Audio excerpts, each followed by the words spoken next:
క్రీస్తునందు ప్రేమ సహోదరి సహోదరులకు యేసుక్రీస్తు నామములో శుభములు. దేవుని యొక్క మహిమ మీ మీద ప్రకాశించునుగాక.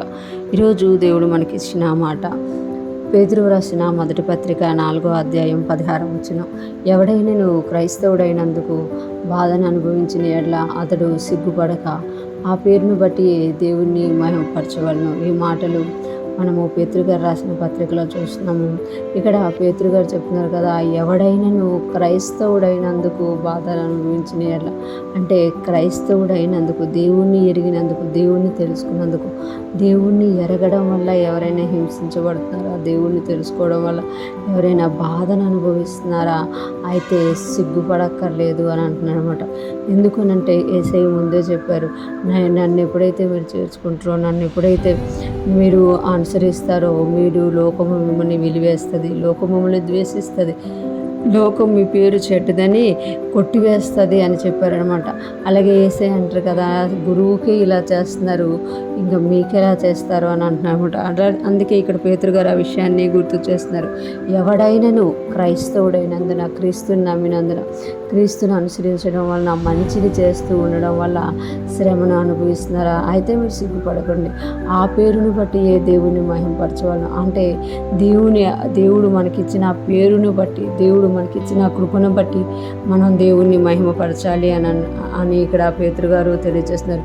ఎందుకు మనం మహిమపరచాలి అని అంటే, ఆయన నామమును మనకి ఇచ్చారు కాబట్టి మనం మహిమపరచాలి. మనం చూస్తాం కదా, యేసయ్యను కూడా ఈ లోకం ఏం చేసింది అని అంటే అనేకమైన కఠిన శ్రమలను వేసి సిలువకు కొట్టినట్టుగా మనం చూస్తాము. అలాగే ఇక్కడ యేసయ్య అంటున్నారు, యేసయ్య ఎలాగైతే శ్రమనందరో, క్రైస్తవుడు నువ్వు అయినందుకు నువ్వు శ్రమనందుతున్నావా, అయితే నువ్వు సంతోషించాల్సిందే.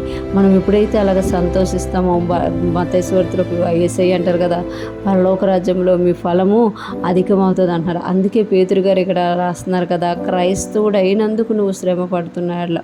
ఈ లోకంలో మనం చూస్తున్నాము, ఈ దినాల్లో మనం చూస్తున్నాము, క్రైస్తవులు అయినందుకు అనేక మంది శ్రమలను అనుభవిస్తున్నారు. వారు ఏ తప్పు చేయకపోయినప్పటికీ కూడా దుష్టుడు వారి మీద రేగి వారికి శ్రమకి అప్పగిస్తున్నమాట. కానీ ఆ పేరును బట్టి ఎప్పుడైతే మనం సంతోషిస్తామో, మనము ఆ శ్రమను బట్టి ఎప్పుడైతే సంతోషిస్తామో, మనము దేవునిలో అధిక ఫలాన్ని పొందుకుంటున్నామంట, మనము దేవునిలో అధిక సంతోషాన్ని పొందుకుంటున్నామంట. అక్కడ అదే అంటున్నారు, ఆ పేరును బట్టియే దేవుని మహిమపరచాలి. క్రైస్తవుడని పేరును బట్టి నేను శ్రమపరుస్తున్నారా, ఆ పేరును బట్టే నువ్వు దేవుని మహిమపరచాలి. అప్పుడు నువ్వు దేవునిలో ఉన్న గొప్ప ఆశీర్వాదాన్ని చూస్తావు అని ఇక్కడ పేతురు గారు తెలియజేస్తున్నారు. ఈరోజు ఫ్రెష్ మన్నా వింటున్న ప్రతి ఒక్కరూ జ్ఞాపకం చేసుకోవాలి, మన జీవితాల్లో ఎప్పుడైతే మనము క్రైస్తవులమైనందుకు ద్వేషింపబడుతున్నామా, శ్రమను అనుభవిస్తున్నామా, శోధన గుండా వెళ్తున్నామా, అయితే ఆ పేరుని బట్టే మనం దేవుణ్ణి మహిమపరచమాట.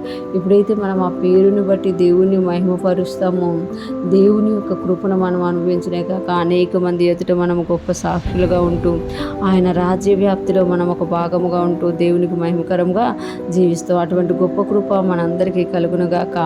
క్రైస్తవులమైనందుకు మనం శ్రమను అనుభవిస్తే నిజంగా మనము ధన్యుడిమి అని ఈరోజు దేవుడు తెలియజేస్తున్నారు.